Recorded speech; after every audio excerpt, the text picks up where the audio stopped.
Ассалаумағалейкум, қымбатты көрермен. Назарларыңызда спортсмен хабары және оның жүргізушісі мен әдеттегідей алда назарына Ахмет. Бокс әлемдегі ең танымал және үлкен тарихы бар спорт түрі.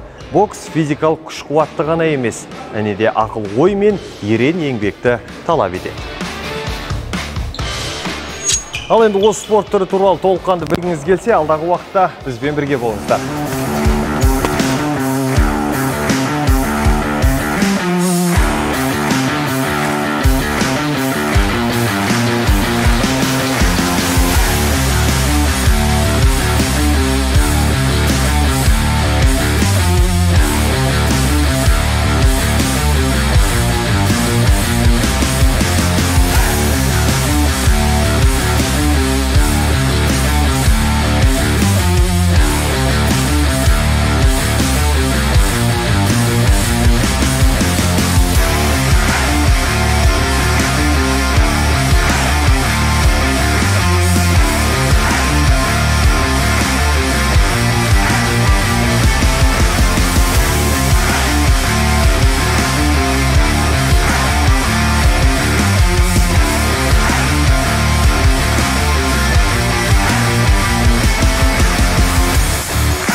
Бокс. Бұл спорт түрі тарихқа сүйенсек, ежелгі грек елінде пайда болған. Жалпы ол кездері спортшылар қолғапсыз жұдырықтасқан көрінеді. Жалпы боксшының өзіне деген сенімділігі, оның әртүрлі әдіс-тәсіл жасаудағы күшті жақсы шығуына жол ашады. Енді бұл спорт түрі туралы бізге толыққанды түсіндіретін біздің Қызылорда облысы бойынша ересектер арасында бокстан аға жаттықтырушы Жәмил Жүсіповтан сұрап білмекпіз. Ассалаумағалейкум, қалыңыз қалай? Жалпы сұхбатымызға дайын болсақ, сұрағымызды қойып бастасақ, жалпы бокс спортының тарихы жайлы айтып беріңізші.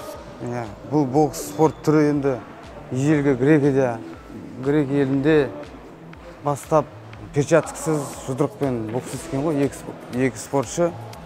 Ол кезде ереже болмаған, екі спортшы жұдырықтасқан кезде қайсысы есіне тамып құлағанша жеңіс берілмеген. Одан кейін бері келіп жаңа ағылшындар осы спорттың, бокс спортының жаңа ережесін, жаңа шаршалаң дейді ғой, мына рингтің размерлерін, жаңа ережесін енгізген. Берге келіп біздің совет үкіметі бар, қазір біз егеменді ел болдық қой. Соған дейін келіп біраз өзгерістер енді ғой енді. Ал бұл спорт түрі біздің Қазақстанда қашаннан бастап басталған? Неше жылдық тарихы бар қазір? Біздің Қазақстанда 1930 жылдары марқұм Шоқыр Бөлтекұлы Алматы қаласында бокс спортын ашқан. Одан кейін соғыстан кейін 46 жылы соғыстан кейін қайтып жалғасқан. Енді біраз мықты спортшылар шыққан. Кейін енді қазір сол атамыздың еске алу арналған жүлдесіне Маңғыстауда жарыстар өтіп тұрады, үлкен халықаралық турнирлер өткізіп тұрады. Қазір енді егеменді ел болғалы 6 олимпиада ойындары өтсе, сол 6 олимпиада ойындарынан біздің қазақ спортшылары 7 олимпиада чемпионы алтынын алған. Оның ішінде ең үздік спортшыға берілетін кубок Велы Баркерін алған. Ол біріншісі Василий Жиров, 96 жылы Атланта олимпиадасында. Одан кейін 2004 жылы Бақтияр Артаев Афина олимпиадасында. Одан кейін 2012 жылы Серік Сапиев Лондон олимпиадасында кубок Велы Баркерін. Яғни ол кубок олимпиаданың ең үздік спортшысына беріледі. Жалпы енді осы бокс спорт түріне қызығушылық танытып, қатысам деушілер болатын болса, неше жастан бастап қабылдайсыздар? Балалар жасөспірімдер спорт мектептерінде 10 жастан бастап қабылданады спортшылар. 10 жастан бастап, яғни біріншіден спорт залға келмес бұрын ата-анасының рұқсаты керек. Екіншіден, 10 жастағы спортшының өзінің жеке дәрігері болады поликлиникада. Соның рұқсаты керек. Осы спорт түрімен айналысуға болады деген. Денсаулығы жарайды. Денсаулығы жарайды деген. Сол кезде ғана шұғылдануға рұқсат. Ал неше жасқа дейін? 25-30 жасқа шейін бокс есе береді. Өзінің денсаулығына қарап, ары қарай кәсіпқой боксқа да өтуіне. Кәсіпқой боксқа да ауыса береді. Енді осы спорт түрінде жалпы келіп қатысып жатқан спортшылардың ең бірінші несіне мән бересіздер? Спортшының бойында қандай қасиеттер болу керек бұл спорт түрімен айналысу? Сүтті өте орынды сұрақ. Енді жас кезінен кішкентай 10 жастағы балдар жинағаннан кейін бір жаттықтырушы бірінші оларды келісе алысымен бірден бокс істемейді ғой. Жас баланы, кішкентай баланы. Оларға бірінші үйретеді, қорғанысты үйретеді, қозғалысты үйретеді, алдыға, артқа, оңға, солға жүгіріп, жүріп, секіріп жүруді үйретеді, ұруды үйретеді, тура соққы дейді, қапталдаған соққы дейді, астынан берілетін соққылар дейді, соларды үйретеді. Кейін түрлі ойындармен футбол бар, баскетбол бар, сол спорт түрлерін ойнатады спортшыларды. Соның арасында эстафета сияқты сондаймен қызықтырып, ойнатып тұрып, сол кезде баланы көрінеді. Қабілеті білінеді. Қабілеті, жылдамдығы көрінеді, қайтпас қайсарлығы, жігерлігі сол кезде көрінеді. Сол кезде байқалады баланы уже. Қалай жұмыс істеуге болады, кез келген бала. Баланың да өзінің ынта жігері болмаса, ынта жігері болады, қайтпас қайсарлығы керек, төзімділік керек, сол сияқты. Дұрыс айтасыз. Енді бұл спорт түрінде жалпы өзіңіз айтып өтсіз, астынан соққы, тура соққы деп. Жалпы қанша әдіс тәсілдері бар өзі жалпы бұл спорт түрінде? Боксте үш соққы болады. Тура соққы, қапталдан соққы және астынан берілетін соққылар болады. Соны жетілдіреді ғой. Бір қолмен 2-3 соққы беруге болады. Екі қолмен 6-7 соққы беруге болады. Соның бәрін кішкентайынан бастап жетілдіреді, үйретеді. Тек қана соққы ғана емес, қорғаныстан кейінге қашып жүріп соққылар, тура қарсы соққылар. Соның бәрін осы кішкентай кезінен бастап жақсылап, кемінде 5 жылдай үйрену керек спортшы. 5 жылдай үйрену керек. Жалпы бұл спорт түрін толыққанды үйрену үшін 5 жылдай уақыт керек. 10 жастан мысалы қатысса бала, 15 жасында уже қорғануды үйренеді, дұрыс соққы беруді үйренеді, жылдам ұруды үйренеді, кетіп қалуды үйренеді, соққыдан кетіп қалуды. Қорғаныстың өзі түрлі нелері бар ғой, тәсілдері. Уклон дейді, сүңгіп кету дейді, нырок дейді. Кетіп қалу, аяқпен кетіп қалу, белден шегіну деген сияқты көп өзінің қорғаныстары бар. Қолды қою мысалы. Соның бәрін 5 жылда толыққанды үйренеді. Соны баланы өзіне де байланысты. Жас баланы бапкер екеуі жақсы жұмыс жасап, қабілетіне қарай одан да ерте 4 жылда үйреніп кетуі мүмкін. Енді мынау осы басты құралдарының бірі бокс спортындағы қолғап, мынау басына киетін шлем деп айтамыз ғой. Жалпы киім үлгісі туралы айтып беріңізші осы спорттың. Киім үлгісі енді бас қорғайтын бірінші бас киімнен бастайды. Бас киім спортшының бокс бас киімі шлем деп айтады орысша. Боксерлер киіп жүрген.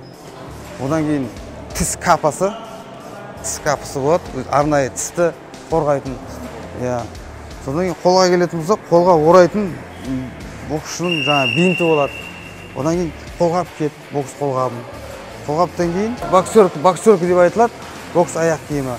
Сосын белден төмен киетін бандаж деген қапшық болады, белден төмен киетін, қорғайтын, белден төмен қорғайтын спортшыны. Сосын шорты майка болады. Шортыйдың майкында өзінің арнайы ережесімен тігілген ғой бұлар. Белдік 10 сантиметрдей белдік. Бұл не үшін 10 сантиметр тігілген? Бұл белдіктен төмен ұруға болмайды. Ережеде белден төмен ұруға болмайды. Спортшының алдың жағын ғана ұрады да, белдік шейін ішке ұруға болады да, бұлай. Артынан ұруға болмайды, белден төмен ұруға болмайды. Соққы жасауға болмайды.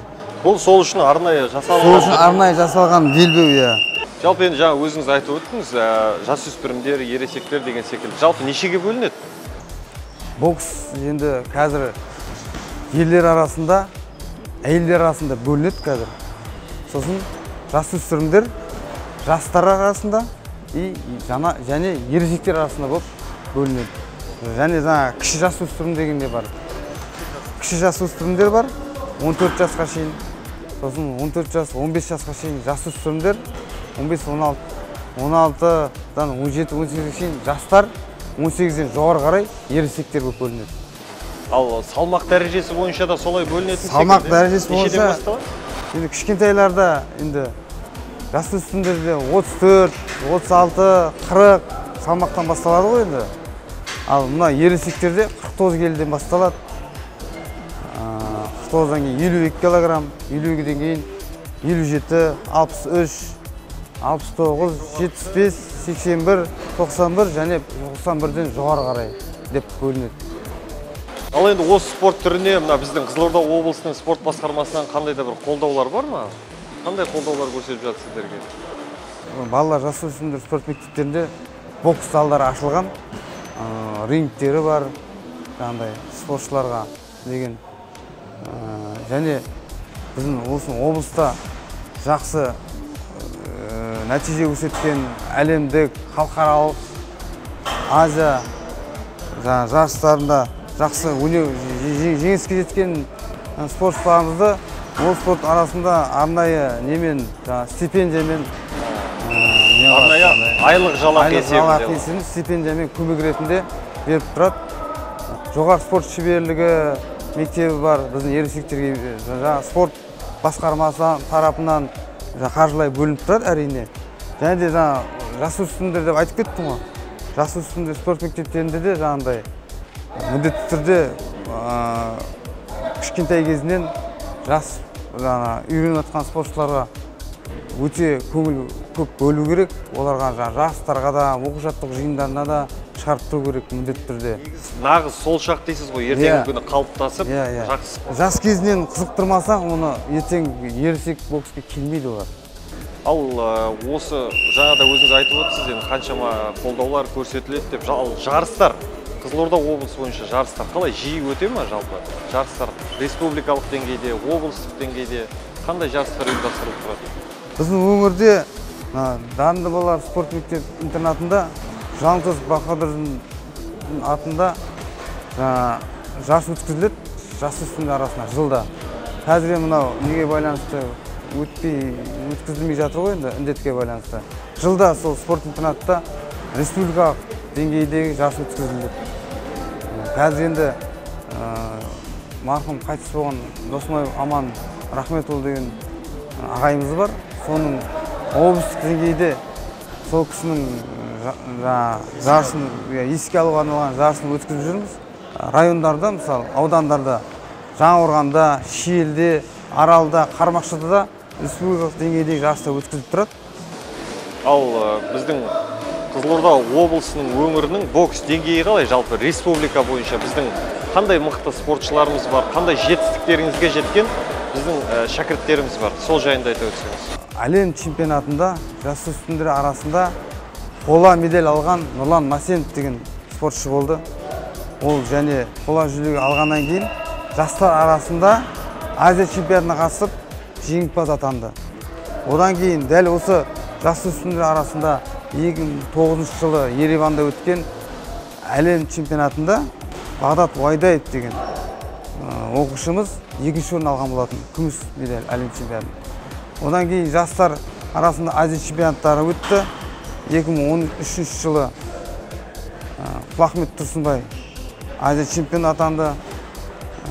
Оған дейін Еркін Дүйсенбаев деген спортшымыз, ол да жастар арасында Азия чемпионы атанды. Бізде бұрын-соңды болмаған жастар арасында біз Сағатов Әсел деген қызымыз әлем чемпионатына барып қайтты, Польшада өткен. Сол әлем чемпионатында қола медальмен келді. Қола әлем чемпионатында 3-ші орын алды. Бізде ондай болмаған. Жаттықтырушысы Исаханов Шахнов деген.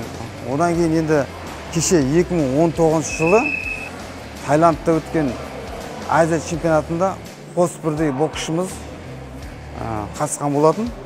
Құлахмет Тұрсынбай бірінші орын алса, Азия чемпионатында ересектер арасында Қамши Қоңқабаев екінші орын алған болатын. Одан кейін сол 2019 жылы Азия чемпионатынан кейін әлем чемпионаты болды.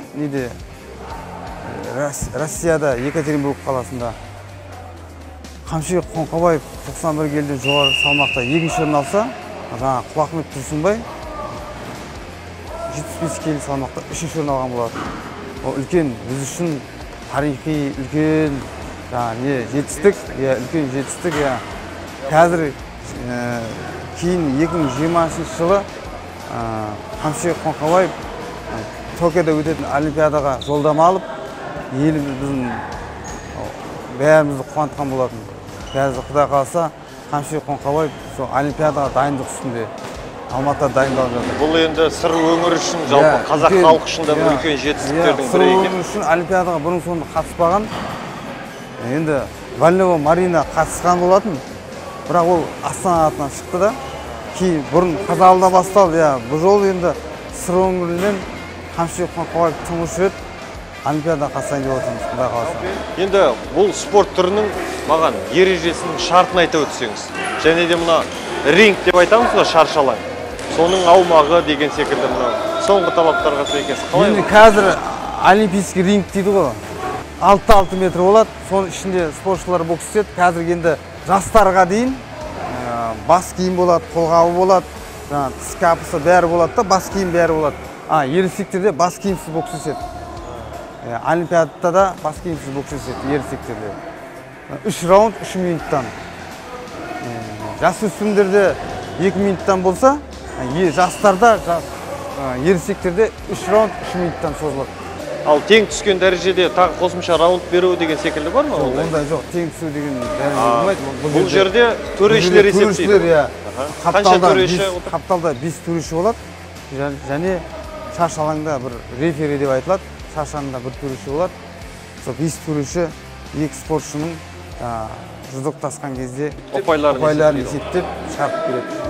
Ал ұпайдың басым көпшілігін тек мына бетке ғана тигеннен есептейме, әлде іштен ұрғанында есептеліне береді? Қалай есептеледі? Ішке тигенде де, бетке тигенде де бәрі есептеледі. Өйткені неге десең, біздің өздеріңізге алысқа бармай қойып, Қамшыбек Қоңқабаев әлем чемпионатында іштен ұрып, бауырдан ұрып, нокаутқа жіберген болады. Қарсыласын. Іштінде ұрып, нокаутқа жіберген болады. Алайда өзіңіз айтып кеттіңіз, нокаут деп, жалпы осы турасында айтыңызшы, нокаут, нокдаун дейтіндер бар тағы, иә? 2 нокдаун алса, немесе 3 нокдаун алса, жеңіске жетеді автоматты түрде. Сол жайлы айтып өтсеңіз. Мысалы, нокдаун дегеніміз, ол екі спортшы, екі боксер шарш алаңда бокс істеп жатқан кезде тура соққы дәл тиіп, басын жолатындай соққы тисе, рефери тоқтатып, бірден есеп ашады. Соққы қалған спортшы арғай жалғастырам деп өз-өзіне сенімді болса, оны көзіне қарап, жағдайына қарап, қайттан бокс істеуге рұқсат береді.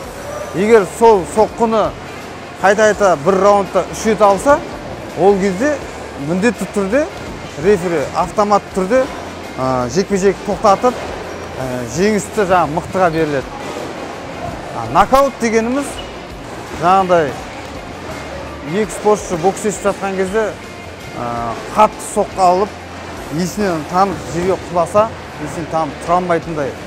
Сол кезде жаңа рефери деді қой, тұрып қозғалып жатса, санайды ол кезде. Бірден 8-ге шейін санап, 10-ға шейін санап,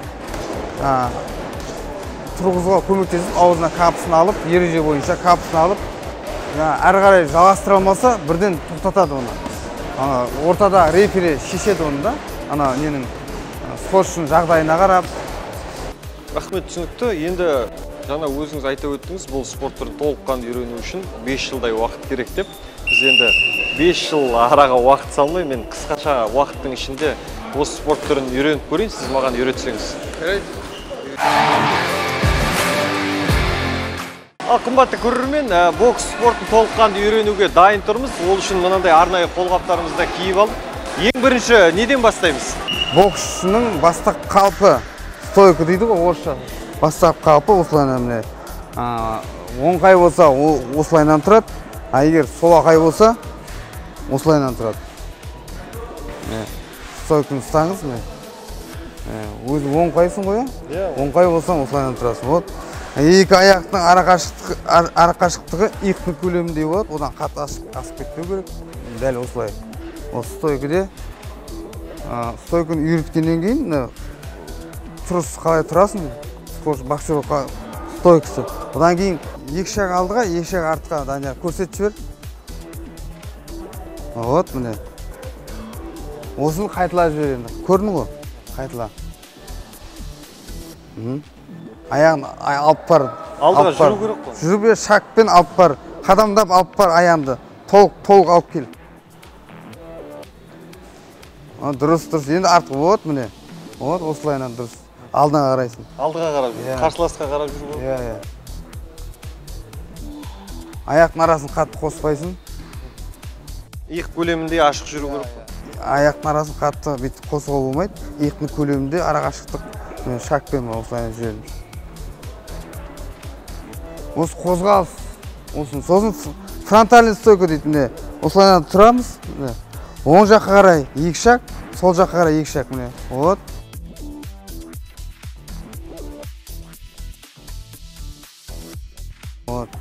Осы бокстың қозғалысы алдыға, артқа, оңға қарай, солға қарай. Осы бірінші шагтан бастайды, кейін секіріп көрсетті. Алдыға 2 шаг, артқа 2 шаг секіріп.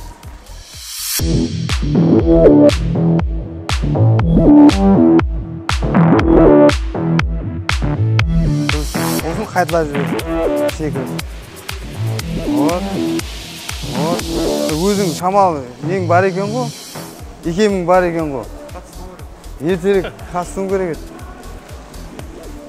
Осы енді соққыларды үйрену үшін ең бірінші оңай соққы, тура соққы.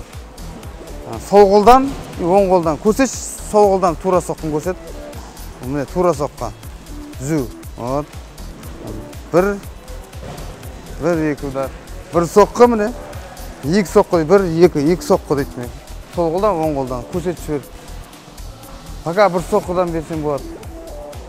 Міндетті түрде алдың қол шығарғанда алдыңғы аяқпен бірге, шақпен. Қадаммен бірге, қолмен аяқ бірге шығу керек. Дұрыс. Енді арт қолды ұрып қой. Дұрыс, міне. 1, 2, 3, 4. О, аяң арасын қоспайсың. 1, 2, 3, 4. Дұрыс, осылай орындалады. Міндетті түрде қайта орныңа келу керек секілді. Иә. Орнында қайтып орнына келесің. 1, 2 орнында қайтып орнына келу керек. Бір шабуыл жасап, қайтадан қорғанысқа өту керек қой. Кейбір спортшылар шабуыл жасайды да, ұрады, осы жерде қалып қояды да, өзі соққы қалады. Сондықтан ұрғаннан кейін кетіп қалған абзал да. Ендігіде жаңа сіз айта өткен 3 соққы деп айтамыз ғой. Бұл тура соққы. Бұл тура соққы. Енді қапталдан беретін соққылар. Боковой. Алдың қолдан, сол қолдан. Вот, оң қолдан, сол қолдан, оң қолдан. Боковой удар дейді, қапталдан беретін соққы. Ол да аяқпен бірге, бел, аяқ бірге қосылады. Асықпай. Бұл да алдыңғы аяқпен бірге. Аяқпен бірге міне. 1, 2, 1. Бір орында тұрып істесе үйренуге де болады бірінші.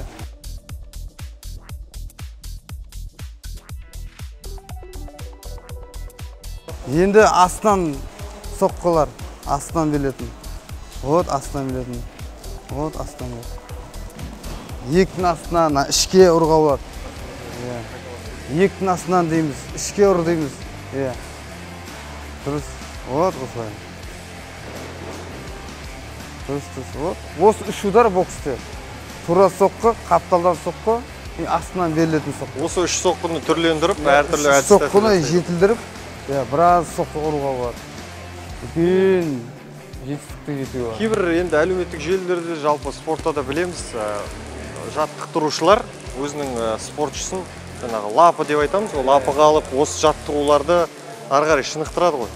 Сол секілді мен де бір жаттығып көрсем, сіз көрсетсеңіз. Лапын әкеп қойдық. Осы үйренген жаттығуларымды, соққыларымды Данияр ұрап, қарап тұр, сосын сен қайталайсың. сол қол, оң қол, сол қол, оң қол. Мынау тура соққы. Енді қапталдан міне. Сол қол, оң қол, сол қол, оң қол, сол қол, оң қол. Мына қапталдан беріледі соққы. Енді астына міне. Мына жақтан міне. Осыларды міне қайталаймыз. Көрдің ғой? Қайталап көрейік. Бірінші алдың қол. Тура соққы я. Сол қол, оң қол. Сол қол, асықпа. Сол қол біртіндеп, оң қол біртіндеп ұрамыз. Сол қол, оң қол біртіндеп асықпа, қолын түсірме, жоғарыста. Сол қол, оң қол. Сол қол, оң қол. Жақсы. Енді қапталдан ұрамыз. Мына қолын түсірсең, мына жақта удар тиеді бетіне. Қолын бассаң орнына тұру керек. Жоғарыдан өткізбеу керек қой. Иә. Қапталдан. О. Дұрыс, қапталдан. Сол қолдан, оң қолдан. Сол қолдан, оң қолдан. Дұрыс. Енді бәрін дұрыс жасап жатсың. Енді астынан ұрамыз. Жақсы. Жақсы. Бұл бастапқы базовый жаттығулар деп айтамыз ғой, ең бірінші жаттығулар. Ең бірінші одиночный удар дейді. Қайта соққы дегендер болады. 2 рет, 3 рет тұратын соққылар бар. Оның бәрін кейін уақыт өте келе үйрене береді. Қорғаныстан кейін болмаса қарсы соққылар деген болады. Және де бағана өзіңіз де айтып өттіңіз, соққыдан қашу. Жаңағыда енді басында үйреніп көріп жатырмыз, оңға, солға деген секілді. Бұл да осы жаттығулармен жасауға болады. Мысалы, Данияр ұрады да кетіп қалады. Соң көрсетпесем, прямо ұрасында, ұрған кезде кетіп қаласында. Хоп, кетіп қалады. Вот аяқпен ғой, аяқ burada. Хоп. Бұл жерде аяқпен кетіп жатыр. Енді белмен кетуге болады міне. Вот міне. Вот белмен тартылады. Сол сияқты қорғаныс. Уклон ұрасың. Уклон міне. Міне. Вот міне. Вот міне. Ең бастысы өзің соққы алмауың керексің. Ұрғаннан кейін өзің соққы алып тұра берсең, әрі шабуыл жасайсың, әрі қорғанасың. Қорғанысты үлгеру керек. Және қорғаныстан кейін де ары қарай жалғастырып ұруға да болады. Мысалы мына ұрды міне. Ұрды, қорғанды, қайта жалғастыру болады. Мынаны ұрды, қорғанды, жалғастыру болады. Жақсы, бастапқысын қайталап көрейік. Так. Соққы ұрып, артқа қашамыз. Иә, қолың жоғарыста. Артқа қашамыз. Секіру керексің сен. Секіріп ұру керек. Сен бір орында тұратын болсаң, ол кезде белмен кетесің.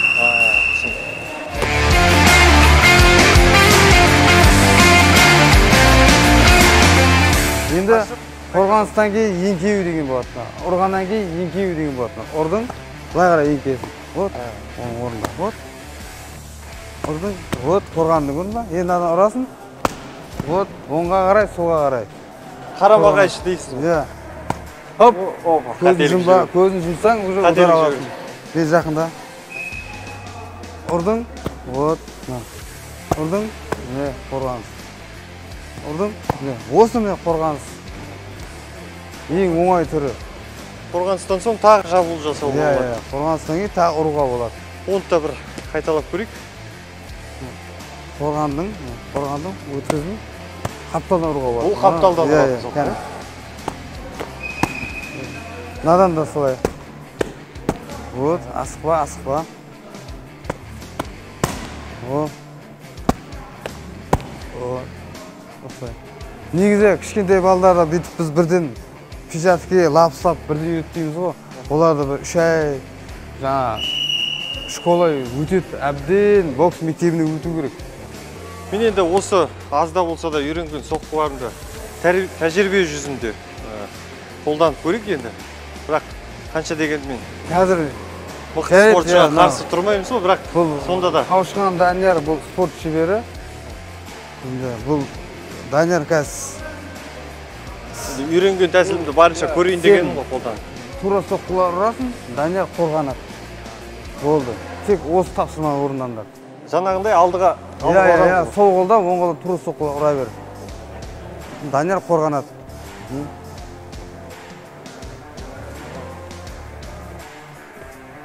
Жақсы. Енді Данияр тура соққы ұрады, сен қорғанады. Мен қорғанады. Спорт шеберінен соққы жеп. Дұрыс Ең кетіп жатыр ма? бастысы көзіне қарап, ана Қарсыластың. сезіну керексің. Соққын келатқанды сезіну керексің да. Уақытылы. Байқамай қалсаң, соққа қалып қаласың. Мұқият болу керек.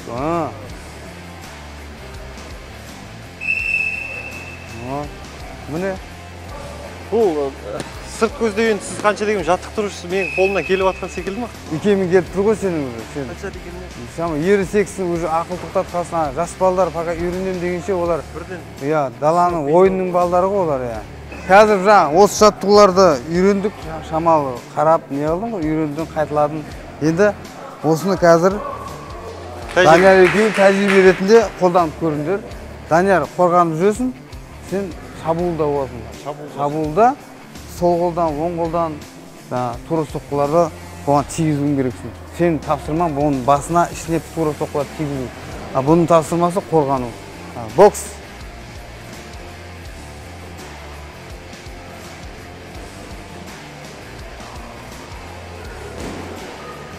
Шабуылда. Шабуылда сен алдыға сүруің керек.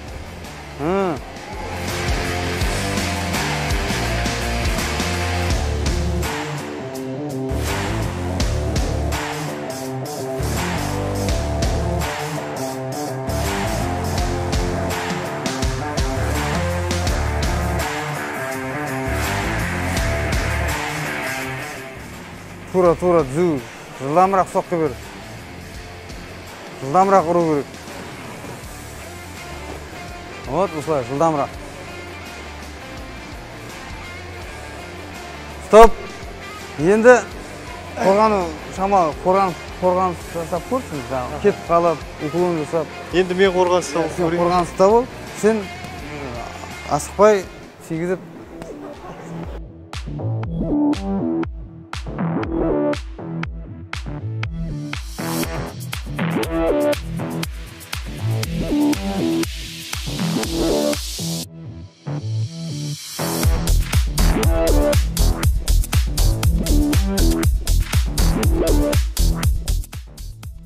Стоп! Жетеді. Бүгінге жетеді енді. Рахмет, бұл да бір мен үшін үлкен тәжірибе болды деп есептеймін. Бір аз ғана уақыттың ішінде біршама теріс шығып та үлгерді ғой. Қалай нәтиже? Дұрыс, шамалы сен өзің енді шамалы ынтаң бар екен. 3 ай дайындалсаң, бокс өсуге болады.